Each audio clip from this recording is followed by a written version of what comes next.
আসসালামু আলাইকুম ফ্রেন্ডস, আপনারা যদি আপনাদের ফেসবুক পেজ বা প্রোফাইলের লাইক কমেন্ট বাড়াতে চান এবং লাইক কমেন্টের পাশাপাশি রিচ বাড়াতে চান, তাহলে আজকের এই ভিডিওটি কিন্তু আপনাদের জন্য। কেননা এই ভিডিওতে আমি আপনাদের সঙ্গে এমন কিছু টিপস শেয়ার করব যার মাধ্যমে কিন্তু অর্গানিকভাবে আপনারা আপনাদের পেজ বা প্রোফাইলের লাইক কমেন্ট বাড়িয়ে নিতে পারবেন। তাই অবশ্যই ভিডিওটি শেষ অবধি আমার সাথে থাকবেন। আর মূল টপিকে ফিরে যাওয়ার আগে আমার ছোট্ট একটি রিকোয়েস্ট, এখনও পর্যন্ত যদি আমার এই চ্যানেলটি সাবস্ক্রাইব না করে থাকেন তাহলে অবশ্যই সাবস্ক্রাইব করে দিবেন, কেননা এখানে আমি আপনাদের জন্য অত্যন্ত আপডেট ভিডিওগুলো নিয়ে আসতেছি। So let's go started. তো আপনি যদি আপনার ফেসবুক পেজ বা প্রোফাইলের লাইক কমেন্ট বাড়াতে চান, তাহলে প্রথমেই যে জিনিসটি আপনার প্রয়োজন সেটি হচ্ছে যে অ্যাক্টিভ ফ্রেন্ড, মানে অ্যাক্টিভ ফলোয়ার। যে ফলোয়াররা আপনি যদি কোনো পোস্ট করার সাথে সাথে সেই পোস্টে লাইক করে কমেন্ট করে, তারা কিন্তু অ্যাক্টিভ ফলোয়ার। আর যারা আপনার পোস্টে লাইক কমেন্ট কিছু করে না, তারা কিন্তু হচ্ছে ইনঅ্যাক্টিভ ফলোয়ার বা ফ্রেন্ড। তো এই ইনঅ্যাক্টিভ ফ্রেন্ড কারা সেটি দেখার জন্য আমি আজকে আপনাদেরকে এখন যে প্রসেসটি দেখাবো, এইভাবে কিন্তু আপনি আপনার ইনঅ্যাক্টিভ ফ্রেন্ডদের খুঁজে বের করতে পারবেন। তো দেখুন, এর জন্য আমি আমার প্রোফাইল আইকনে এখন ট্যাপ করলাম। তো প্রোফাইল আইকনে ট্যাপ করার পর দেখুন আমি আমার কিন্তু প্রোফাইলে চলে আসলাম। আমার প্রোফাইলটি চলে এসেছে। এখানে দেখুন অ্যাবাউট একটি অপশন আছে, পোস্টের পাশে দেখুন একটি অ্যাবাউট অপশন আছে। এই অ্যাবাউট অপশনে আমি এখন ট্যাপ করলাম। তো ট্যাপ করার সঙ্গে সঙ্গে দেখুন স্ক্রল করে আমি নিচে আসলাম। নিচে এখানে কিন্তু আমার ফ্রেন্ড লিস্ট শো করতেছে। যারা যারা আমার ফ্রেন্ড আছে সবাই ফ্রেন্ড বা ফলোয়ার, সবাই কিন্তু ফলোয়াররা এখানে আসবে না, সরি, যারা ফ্রেন্ড রয়েছে শুধু সেই লিস্টেই কিন্তু এখানে দেখা যাচ্ছে। এবং এখানে কিন্তু আমার অ্যাক্টিভ ফ্রেন্ডরাও আছে, আবার ইনঅ্যাক্টিভ ফ্রেন্ডরাও আছে। তো সেটি দেখানোর জন্য দেখুন যে ফ্রেন্ড অপশন আছে, এই যে 533 জন, সেই ফ্রেন্ডে আমি এখন ট্যাপ করলাম। তো ট্যাপ করার সঙ্গে সঙ্গে দেখুন এখানে কিন্তু আমার অল ফ্রেন্ড লিস্ট চলে এসেছে। এখানে আমার যতগুলো ফ্রেন্ড আছে সব লিস্ট চলে এসেছে। তো পাশে দেখুন একটি অপশন আছে ম্যানেজ, এই যে ম্যানেজ অপশনটি, এই ম্যানেজ অপশনটিতে আমি এখন ট্যাপ করলাম।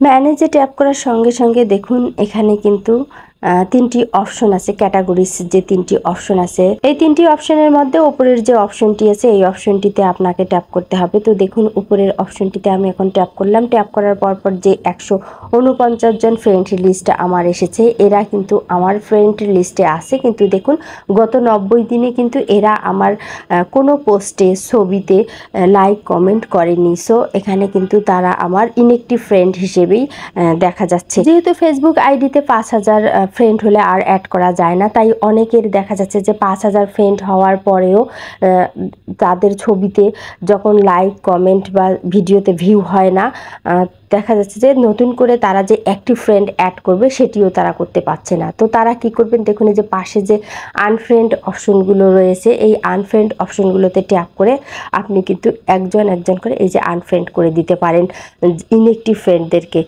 আনফ্রেন্ড করে যখন দিবেন তখন হয়তো আপনি নতুন করে অ্যাক্টিভ যারা ফ্রেন্ড আছে তাদেরকে আপনি আপনার ফ্রেন্ড লিস্টে অ্যাড করে নিতে পারবেন, যারা আপনার ছবিতে প্রতিনিয়ত, ছবি বা ভিডিওতে প্রতিনিয়ত লাইক কমেন্ট করবে, তাদেরকে আপনি অ্যাড করে নেবেন এদেরকে আনফ্রেন্ড করে দিয়ে।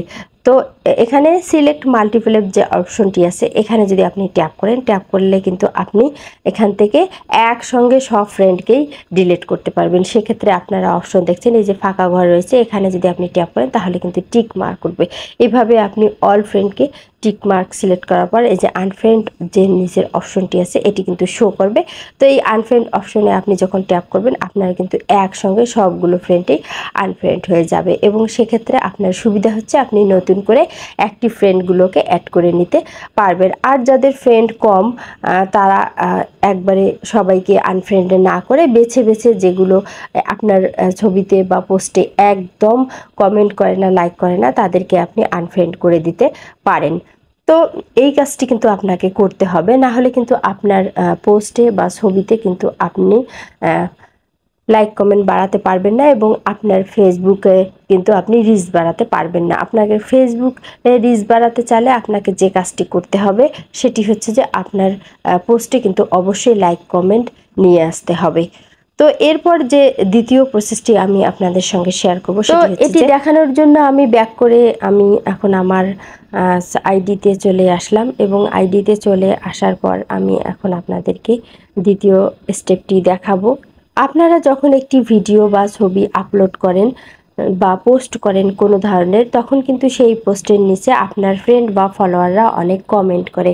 তো আপনারা কি করেন, সেই কমেন্টে রিপ্লাই করেন না। তো অবশ্যই কিন্তু আপনাকে আপনার কমেন্টে রিপ্লাই করতে হবে। তো দেখুন, আমি ঈদ উপলক্ষে একটি শুভেচ্ছা কার্ড আপলোড করেছিলাম, যেখানে কিন্তু 6 কমেন্টস দেখা যাচ্ছে। তো দেখুন, এই যে 6 কমেন্টস, এই কমেন্টসে আমি এখন ট্যাপ করলাম। অবশ্যই আপনারা আপনাদের কমেন্টসগুলোতে এভাবে ট্যাপ করবেন এবং এখান থেকে কমেন্টে রিপ্লাই দেবেন। তো রিপ্লাই দেওয়ার যদি আপনার সময় না থাকে, তবুও আপনারা কিন্তু লাইক দিতে পারেন। তো দেখুন, আমি কিন্তু আমার প্রত্যেকটি কমেন্টসের লাইক দিয়েছি। তো এভাবে কিন্তু আপনারা লাইক দিতে পারেন। আবার যখন আপনি কোনো রিপ্লাই দিবেন না, তখন দেখুন এই যে রিপ্লাই অপশনে আপনি ট্যাপ করবেন এবং আপনি কিন্তু এখান থেকে অবশ্যই কমেন্টে রিপ্লাই করবেন। কমেন্টে রিপ্লাই করলে আপনার পেজের কিন্তু বা প্রোফাইলের কিন্তু রিচ অনেক বেড়ে যাবে। কেননা যখন আপনি একটি কমেন্টে রিপ্লাই করবেন, তখন কিন্তু আপনার সেই রিপ্লাইটি যারা আপনার পোস্টে কমেন্ট করেছে সকলের কাছে তো যাবেই, এছাড়াও কিন্তু অনেক নিউ ফ্রেন্ড বা ফলোয়ারের কাছে কিন্তু আপনার সেই কমেন্টের নোটিফিকেশন চলে যাবে। ফলে কি হবে, আপনার কিন্তু পেজ বা প্রোফাইলের রিচ অনেকটাই বাড়াবে। এভাবে কিন্তু আপনারা অর্গানিকভাবে আপনাদের পেজের রিচ বাড়াতে পারেন, লাইক কমেন্ট বাড়িয়ে নিতে পারবেন। অবশ্যই এই প্রসেসগুলো কিন্তু আপনাকে ফলো করতে হবে। এরপর 3 নম্বর স্টেপে যে আপনাকে কাজটি করতে হবে, রি-আপলোড পোস্ট। আমরা কিন্তু সবসময় আমাদের প্রোফাইল পিকচার বা কভার ফটো এক ধরনের ফটো রাখি না। অনেক সময় কিন্তু আমরা অনেক ধরনের ফটো আপলোড করে আমাদের প্রোফাইল বা কভার ফটোগুলো দিয়ে আমাদের কিন্তু পেজ বা প্রোফাইলগুলো সাজিয়ে থাকি। তো যখন আপনি একটি আপনার প্রোফাইল বা পেজে নতুন করে প্রোফাইল ফটো অ্যাড করেন বা কভার ফটো অ্যাড করেন, তখন কিন্তু আপনার সব ফলোয়ারের কাছে সেই নোটিফিকেশনটি যায়। তো অনেক সময় আমাদের সব সময় সেই প্রোফাইল ফটো বা কভার ফটো নতুন করে আপলোড করা সম্ভব হয় না। তখন আপনাদের যে কাজটি করতে হবে, পুরনো যে আপনি আপলোড করেছেন সেখান থেকে কিন্তু আপনি পুনরায় একটি ছবি রি-আপলোড করে দিতে পারেন। তাহলে কি হবে, আপনার পেজের কিন্তু নতুন করে নোটিফিকেশন নতুন ফ্রেন্ডসের কাছে চলে যাবে।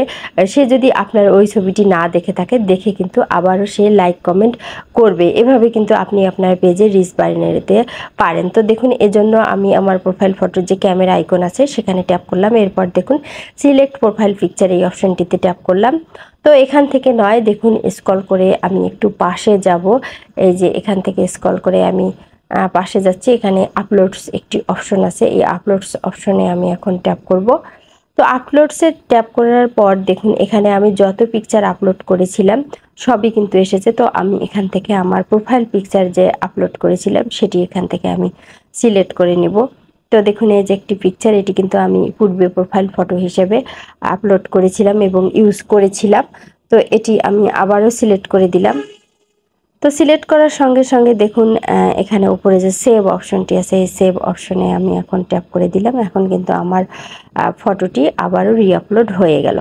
তো এখন দেখুন, আমার এই প্রোফাইল ফটোটি পূর্বে যখন আমি আপলোড করেছিলাম, তখন কিন্তু এখানে 103টি লাইক এসেছিল। তো সেটি কিন্তু বহাল থাকবে, যেহেতু পূর্বে আমার এই ফ্রেন্ডসরা আমাকে লাইক কমেন্ট করেছে, সেগুলো কিন্তু এখানে থাকবেই। এখন নতুন করে ফটোটি রি-আপলোড দেওয়ার পরে কি হবে, আমার যত ফ্রেন্ড আছে সকলের কাছে কিন্তু একটি নোটিফিকেশন চলে যাবে। এর ফলে যারা আমার ফটোতে লাইক করেনি, কমেন্ট করেনি, তারা কিন্তু পূর্বের মতো আবারও দেখা যাচ্ছে যে লাইক করবে, কমেন্ট করবে। ফলে কিন্তু আমার পেজের বা প্রোফাইলের রিচ বেড়ে যাবে। তাই এই প্রসেসটি কিন্তু আপনি অবশ্যই ব্যবহার করতে পারেন আপনার পেজের রিচ বাড়ানোর জন্য। এর পাশাপাশি যে কাজটি করতে হবে, আপনাকে কিন্তু টাইম মতো একটি নির্দিষ্ট টাইমে কিন্তু আপনার ভিডিওগুলোকে আপলোড করতে হবে। তাহলে কি হবে, আপনার ভিউয়ার্সরা জানতেই পারবে যে এই সময়ে প্রতিদিন ভিডিওগুলো আসে। তাই অবশ্যই আপনাকে টাইম মেনটেন করে ভিডিও আপলোড করার চেষ্টা করতে হবে।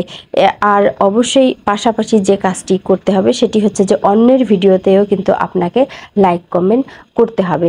তো আপনারা আরেকটি যে কাজ করতে পারেন, দেখুন আমি সেটিং অ্যান্ড প্রাইভেসিতে এসেছি। এখানে দেখুন রিয়াকশন প্রিফারেন্সের যে একটি অপশন আছে, এই অপশনটিতে আমি এখন ট্যাপ করলাম। তো ট্যাপ করার পর দেখুন অন ইওর পোস্ট, যদি আপনাদের পোস্টে লাইক কমেন্ট লাইক কম থাকে সেক্ষেত্রে আপনি কিন্তু এই অপশনটি অফ করে দিয়ে রাখতে পারেন।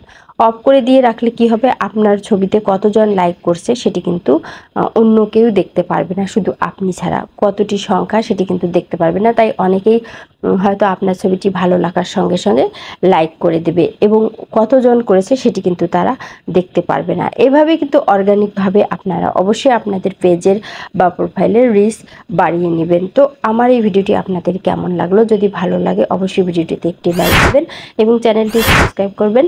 ভালো থাকবেন, কথা হবে নেক্সট ভিডিওতে। আল্লাহ হাফেজ।